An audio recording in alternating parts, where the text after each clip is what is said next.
Today I'm going to be talking about the difference between being right versus being effective, and how always trying to be right can feed depression and anxiety.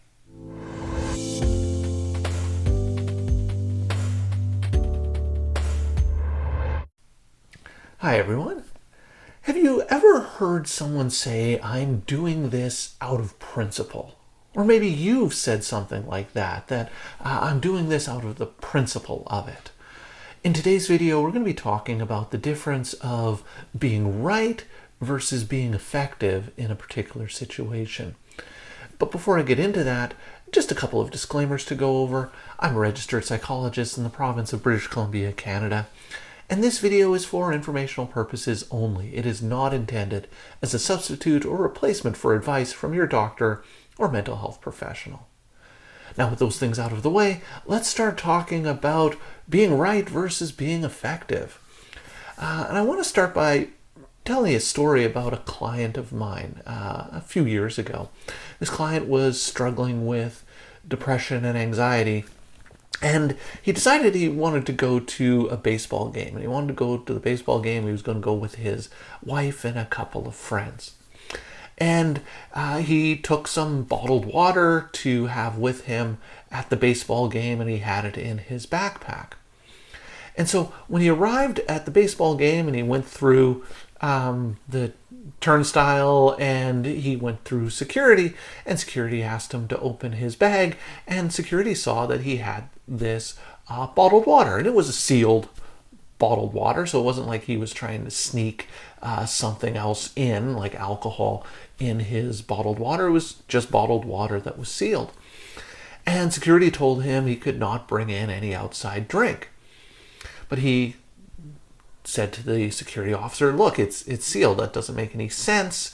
I'm clearly not trying to bring anything else in. It's just a bottle of water, like I could similar to the bottle of water that I could buy here, but I didn't want to pay $6 for a bottled water here, so I just brought my own from home." And the security guard told him, "No, sorry, you can't bring any outside water." And so he got into an argument with this security guard over how nonsensical this policy was, and he demanded to see the manager of security, and the manager of security came down, and he got into an argument with the manager of security about how this didn't make any sense and how they were trying to gouge people for, just water at the baseball game. And he was getting more and more worked up and arguing and angry, and his wife and their friends were kind of embarrassed and mortified at what was going on and why he was going on and on and on with these security guards. And eventually what happened is he wasn't allowed to bring the bottled water in, so he, out of protest, he unscrewed the top of the water bottle, he poured it out, and he said, "This is stupid," and he was angry, and he went to the game, and they watched the game, and he felt sort of foul and angry and upset at the game. And afterwards, his friends, his ride home, it was all quiet and uncomfortable. They dropped off their friends, and his wife, when they got home, was really upset with him and said, "Why did you do that? Like, why did you behave that way?" And he said it was the principle of it. Like, how could they do this? They're trying to gouge people to buy their overpriced water.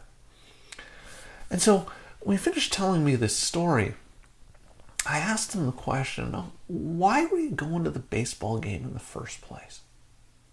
And he said to me, "Well, I was going to have a nice night out with my wife and my friends." And I asked him, "Okay, well, what ended up happening? Did you have a nice night out with your wife and friends?" And he said, "No, it was actually a pretty miserable experience." And so this is a good example of someone who was focused on being right and doing something out of principle, but at the cost of being effective. See, his goal that night wasn't to go to the baseball game to convince security or to convince the management of the baseball stadium that their policies regarding outside food and beverage were archaic and unfair. His goal for going to that baseball game was to have a nice night out with his friends and his wife.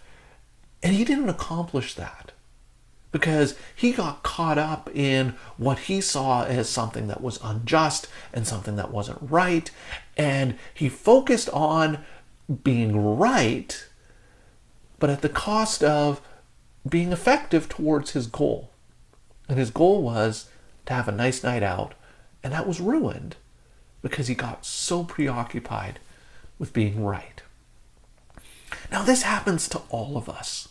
And often we can get caught up in the little minutiae and the little details, little things that annoy us. And we just grab onto them and stick to them and argue and fight about these little points. And in doing so, it just leads to excessive, unnecessary conflict, and it can often interfere with us actually accomplishing the goals that we want to be accomplishing in a particular situation. So, if I'm going to a party, my goal is to have a good time at the party. My goal is to have a good social outing and a nice, pleasant experience. That's what I should be focusing on in terms of effectiveness. My goal isn't to convince someone that their political views and their political leanings is wrong. Yet, we can often get caught up in those types of situations. I'm sure you've been in a situation before where maybe you're at a party and you find yourself arguing or getting angry with someone about political issues. And that wasn't even the purpose. You weren't going there to debate political issues. You were going there to socialize and spend time with friends. This is a big issue with spouses. That sometimes, I don't know if you've ever noticed this, if you've gotten into an argument with your partner and you're arguing about something really, really small, and it just seems to take on a life of its own, and it gets bigger and bigger and bigger. Because the focus is, I'm right, my partner is wrong, and I need to convince my partner why they're wrong. Now, you might be right, and it may be fully within your rights to stick to your point and argue the point. But the question is, what is your ultimate goal? Is your ultimate goal to convince your partner that the way they load the dishwasher is wrong and that they're foolish for loading the dishwasher this way? Or is your ultimate goal to be in a loving, caring, respectful, happy relationship? Are you focusing on being right, or are you focusing on being effective? We hear a lot about rights, and we need to stand up for our rights, and I'm doing this for my rights. And I don't have a problem with that. I don't think that's wrong, as long as standing up for those rights is in alignment with your ultimate goal. So this isn't to say always be passive, never express your opinion or express how you feel. Absolutely, you should be expressing how you feel at times when it's important, or at times when that's meaningful, or at times when expressing what you want or what you think helps you move towards what your goal is in the situation. But the danger is we can get caught up in focusing on being right, that it actually interferes, it actually prevents us from reaching our goals, our ultimate goals, what we want in that situation. And we end up feeling miserable and down and anxious and stressed, even though we were right. But the goal wasn't to be right. The goal was to have a rewarding relationship. The goal was to have a nice night out. So what do you do with this information? How do you use this information about the difference between being right versus being effective? And how do you use this to actually make some changes? Well, the first thing I encourage my clients to do is whenever you find yourself getting kind of worked up in a situation and you're really focusing on this is the right thing to do, or I'm doing this out of principle, I ask people to just stop and think about, what is it that you want to accomplish? What is the goal? And once you're clear about what the goal is, then ask yourself, is going down this path, is pursuing this being right, does it actually get me towards that goal? Or is it actually interfering and drawing me further away from that goal? So the example of my client at the baseball game, if he had stopped and asked himself, if he'd stopped when he noticed he was getting kind of worked up about the bottled water, if he stopped and asked himself, okay, what am I doing here? Why am I at this baseball game? Then he would have recognized that, well, I'm at the baseball game to have a nice night out with my wife and friends. And then he could ask himself, okay, is arguing with the security officer about this bottled water, is that actually helping me have a nice night out with my wife and friends?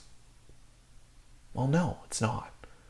And so that would have tweaked his behavior, would have sort of been a cue to him to, okay, you know what? This may not be right. I may disagree with it, but I just want to have a good night with my wife and friends. And that would have made the evening a much different experience for him. So that's what I always encourage people to focus on. Focus on being effective versus their focus on being right. And if you focus on being effective, what you might find is that you have a lot less conflict, you have a lot less argument, you have a lot less anger, which also contributes to a lot less depression, a lot less anxiety. And so that's the key. Focus on right versus focusing on being effective. And sometimes the two go hand in hand. Sometimes, you know what, being right is being effective. So this is an important principle. This is something that is meaningful to you. This is something that you have to be assertive about because it is in line with your goals. And if that's the case, then by all means, focus on being right. Because in that situation, being right is being effective. So I hope that makes sense. I would love to hear your thoughts and comments about this, so please leave me some comments in the comment section down below. If you've been enjoying my videos and would like to see more, please hit that subscribe button and notification bell, and you'll be alerted every week when I post a new video. So that's all for today's video. As always, thank you for making it all the way to the end of this video, and I will see you in the next one.